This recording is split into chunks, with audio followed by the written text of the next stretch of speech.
memenuhi panggilan Allah Subhanahu wa taala menuju Baitillahil Haram, menuju Madinah Al-Munawwarah. Mudah-mudahan haji tahun ini diberikan kelancaran oleh Allah Subhanahu wa taala. Para calon haji yang berangkat pada tahun ini mudah-mudahan diberikan keselamatan oleh Allah Subhanahu wa taala, diberikan kelancaran oleh Allah sampai kembali ke tanah air, dan juga mudah-mudahan kita semua yang masih belum sempat ke tanah suci Makkah mudah-mudahan segera dipanggil oleh Allah Subhanahu wa taala, baik haji ataupun umrah. Selanjutnya, sebelum kita lanjutkan pembacaan kitab Riyadhus Shalihin, mari kita membaca suratul Fatihah untuk kita hadiahkan kepada orang-orang tua kita yang telah mendahului kita, para guru-guru kita, dan para guru ahli sanad kita sampai kepada baginda Nabi besar Muhammad sallallahu alaihi wasallam, termasuk Imam Nawawi alaihi rahmatullah. Mudah-mudahan Allah tempatkan mereka di raudhah min riyadhil jannah, dan Allah ampuni dosa-dosa kita, dan Allah kabulkan segala hajat-hajat kita yang sakit. Mudah-mudahan diberikan kesembuhan oleh Allah Subhanahu wa taala. Ala hadhihi niyyah wa kullu niyatin salihah jami'ah syamilah min khairatid dunya wal akhirah wa ila hadratin Nabi Muhammadin sallallahu alaihi wasallam. Al-Fatihah. Bismillahirrahmanirrahim. Alhamdulillahi rabbil alamin. Ar-Rahmanir Rahim. Maliki yaumiddin. Iyyaka na'budu wa iyyaka nasta'in.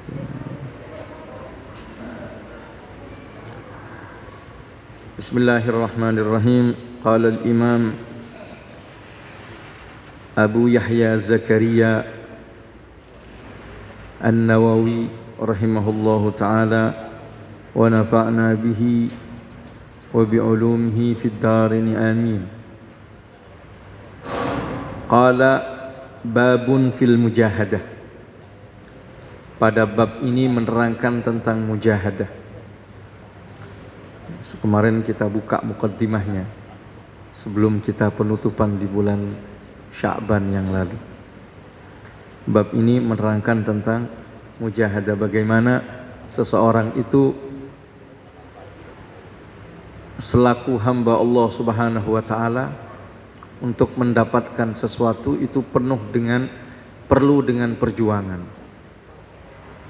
Di sini qala Allah taala, walladzina jahadu fina lanahdiyannahum subulana wa innallaha lama'al muhsinin. Dan orang-orang yang berjuang di jalan kami, kata Allah, maka akan kami beri petunjuk. Artinya akan kami sampaikan jalan-jalan kami, akan kami luruskan, kata Allah, untuk mereka, kasih hidayah, kasih petunjuk. Wa innallaha lama'al muhsinin.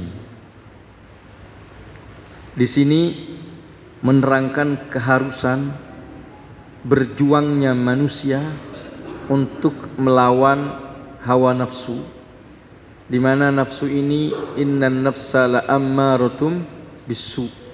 Nafsu ini cenderung untuk tidak mengikuti ketaatan, cenderung untuk malas berbuat taat, cenderung untuk bermaksiat dan berbuat salah.